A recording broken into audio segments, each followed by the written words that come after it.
नमस्कार बहनों और भाइयों। इतिहास की ज्ञान सागर की यात्रा में आपका एक बार फिर से स्वागत है। आज का हमारा विषय है मानव।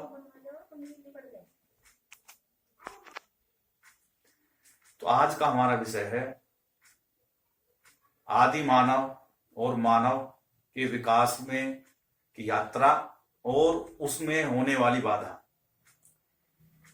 देखो, इससे पहली जो 2 वीडियो में मैंने बताया था कि मानव का इस संसार में क्या इतिहास है। जो इंग्लिश यानी कि संसार में जो फैला हुआ जो ज्ञान है भारतीय दर्शन से अतिरिक्त, उसमें मानव के विकास की यात्रा बताई गई है 3 लाख साल।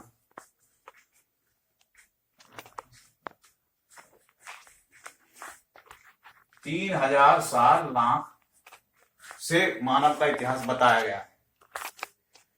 लेकिन भारतीय ज्ञान दर्शन में इसकी सीमा अनंत है। भारतीय ज्ञान दर्शन में कितने ही युग बीत चुके, उस समय भी मानव थे। सारा संसार ऐसा ही था जैसे अब है, 4 युगों में बांटा हुआ है और वे 4 युग बीत जाते थे, तब वे बार बार बीत जाते थे। कई बार 21 बार जब बीत जाते थे तो एक मनवंतर हो जाता था, उसमें एक मनु होता। इस प्रकार से उन्होंने उसमें पद बना रखे थे। यानी कि उस समय का इतिहास और अब का इनका इतिहास में जमीन आसमान का अंतर है जो हमारे सामने है। तो भारतीय दर्शन में मनुष्य मानव का इतिहास तब से है जब से पृथ्वी का इतिहास हमारे सामने है, कई करोड़ों अरबों वर्ष पुराना है। मानव के इतिहास में के बारे में तो बता चुका। जो आदि मानव का जो इतिहास हमारे सामने प्रस्तुत करा हुआ है, ये कोरा बकवास है, ये कोरी कल्पनाओं पे आधारित है।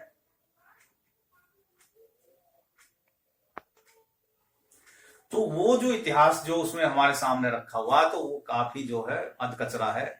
वो कयास लगाने पे है कि जहां कहीं पूंछ जोड़ी, उस पे हम खेर नहीं जा रहे। अब मेरा काम मतलब है कि मानव के विकास में बाधा क्या हुई, समस्या क्या। देखो, कोई भी इतिहास की यात्रा किसी की चीज भी चलती है तो कुछ ना कुछ समस्याएं आती ही हैं। मानव के विकास के इतिहास में भी उनको भी समस्याएं आई होंगी। क्या क्या समस्या आई होंगी? सबसे पहले कोई भी मनुष्य है, मानव है, वो जन्म लेने के बाद में उसका पहला काम होता है कि वे ज्ञान प्राप्त करना और उसके बाद में परिवार को चलाना, परिवार का बढ़ाना। तो उसके लिए समाज का निर्माण होता है। समाज निर्माण टोलियों से ही होता है, यानी ग्रुप से ही एक परिवार बचा, फिर दूसरा, फिर तीसरा, या उन्हीं की वृद्धि होती चलेगी। तो एक तरह से समाज का निर्माण हो गया। समाज उसी में से वंश बने, वंशावली आगे चली उनकी। तो समस्या क्या होती थी कि भोजन की पूर्ति कैसी करी जाए, तो उसके लिए इधर उधर घूमना पड़ता। पहले के समय में और आज के समय में अंतर यह है कि पहले सामुदायिक सोच होती थी, यानी कि अपने लिए ही नहीं सबके लिए सोचा जाता था, यानी पूरे समूह के हित में सौंपा जाता था। संयुक्त परिवार होते थे, संयुक्त परिवार का एक मुखिया होता था। तो पहले संयुक्त परिवार होते थे और उसमें सामुदायिक सोच सोची जाती थी। कृषि होती थी तो सबके लिए होती थी, सामूहिक रूप से कृषि करते थे। और ज्यादातर जो समुदायों का विकास होता था वो नदियों के किनारे होता था, ताकि पानी की समस्या का समाधान हो सके। नदियों की भूमि उपजाऊ होती थी तो कृषि योग्य भी होती थी। तो जितनी भी हमारे इतिहास में सभ्यताएं जो मिली हैं वो नदी के किनारे ही पाई गई हैं। जैसे सिंधु घाटी की सभ्यता है और हड़प्पा की है। ये जितनी भी सभ्यताएं हैं, और यहाँ मतलब हरियाणा में राखी गढ़ी के पास जो सभ्यता है, ये सरस्वती नदी के किनारे पर थी। गुजरात में लोथल है। तो ये जितनी भी ये मतलब सभ्यताएं पाई गई ही, ये सब नदी के किनारे। हस्तिनापुर महाभारत का इतिहास है, वो भी नदी के किनारे है।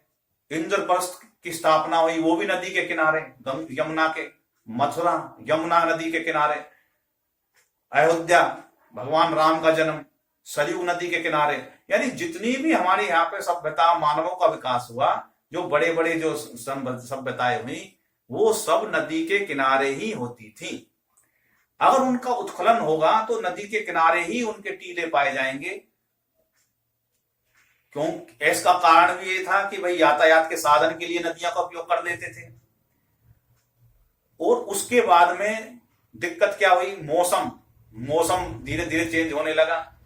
तो मौसम चेंज होने के कारण दूसरा, अब बता रहा हूं मैं क्योंकि ये तो भारतीय दर्शन की होगी, जो इंग्लिश दर्शन है उसमें बताया गया है कि 3 लाख साल से तो मानव का आरंभ बताया गया है इतिहास का, और 12,000 साल अब, यानी कि ईसा से 12,000 साल पहले तक हिमयुग, अंतिम हिमयुग बताया गया है।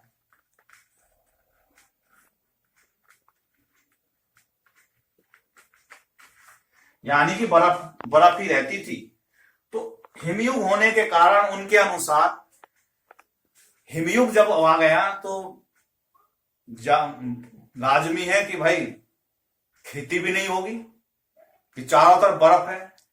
तो जब 12,000 साल के बाद में ही पहली प्रजाति उनके अनुसार, इंग्लिश जर्नल दर्शन के अनुसार 12,000 साल के बाद में ही फसल उगाना शुरू हुआ।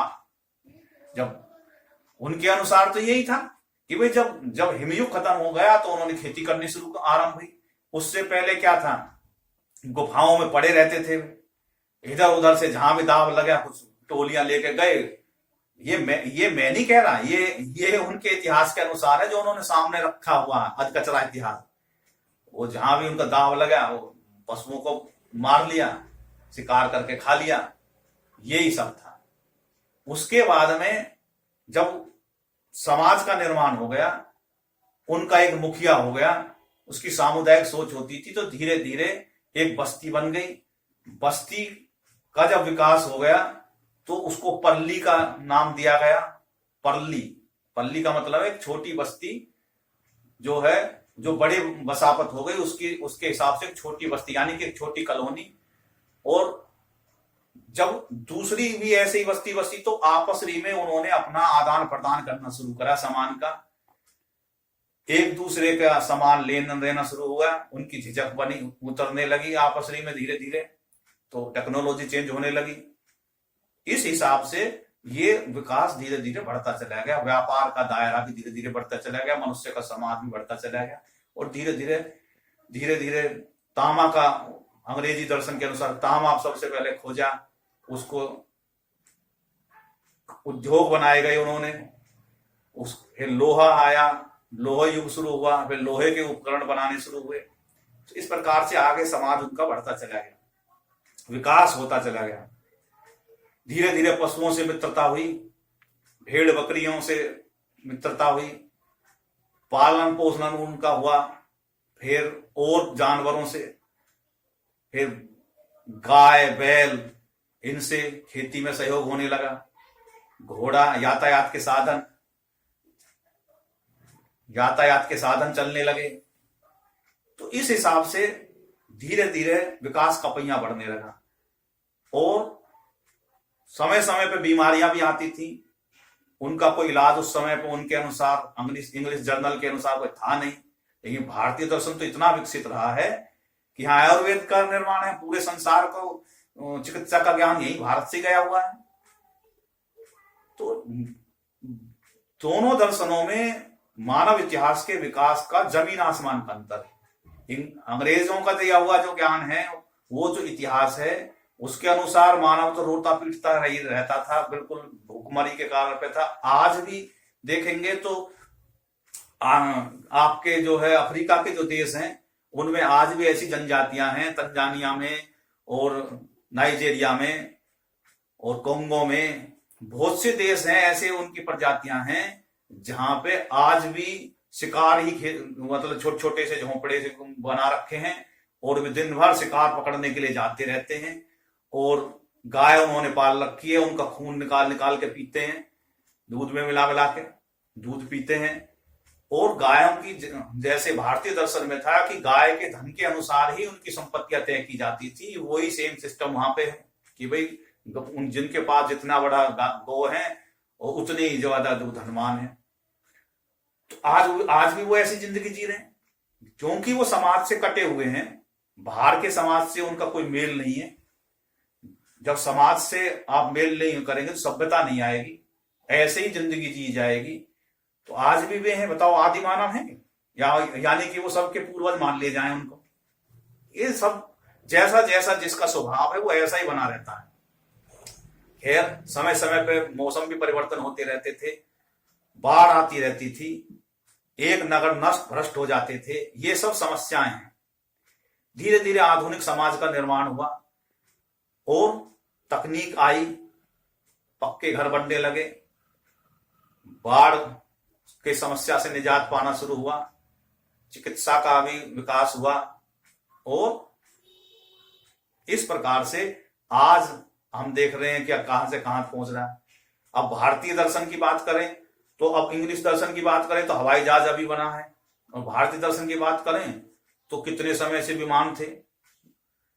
महाभारत का देखें तो कृष्ण का से लड़ने के लिए साल आया था, तो उसके पास ऐसा विमान था कि जो जमीन में भी चलता था, दौड़ता था, आसमान में भी उड़ता था और पानी में भी चल जाता था। इस तरीके का विमान था, लोहे का बना हुआ था वो। रामायण में देखें तो रावण के पास में पुष्पक विमान बताया गया है, राम अयोध्या में पुष्पक विमान में बैठ के आए थे। तो बताओ भारतीय दर्शन में कितना आधुनिकता, कितने टेक्नोलॉजी थी, और उनके पास ऐसे आधुनिक हथियार थे, आज है भी नहीं। तो कहने का मतलब है सब जगह का अपना अपना विकास है, उसका इतिहास जिसने जैसे परोसा वो सब उसी हिसाब से लिखित हुआ है। तो मैं इसमें ज्यादा कंक्लूड करता हूं कि भी मानव विकास में आने वाली दिक्कत ये थी कि बाढ़ की समस्याएं होती थी, खाने पीने की समस्या होती थी, और इस हिसाब से उनका दायरा जैसे जैसे बढ़ता गया तो अलग अलग गांवों का, नगरों का निर्माण हुआ। जब अलग अलग बनने लगे तो फिर उनमें लूट खसोट भी होने लगी आपस में। जब लड़ाई झगड़े होने लगे तो उनको सुलझाने के लिए एक समाज का निर्माण हुआ कि भाई बैठ के कैसे समझौता करा जाए। तो इस तरीके से राजाओं का, पुखियाओं का, उनका जो है निर्माण हुआ कि भाई नियम बनने लगे। आज जो है जो कायदे कानून बने हुए हैं उनका शुरुआत होने का कारण ही ये रहा है कि भाई समाज में शांति कैसे बनी रहे। इस प्रकार से ये जो है विकास क्रम चलता रहा और आज भी जो है जारी है।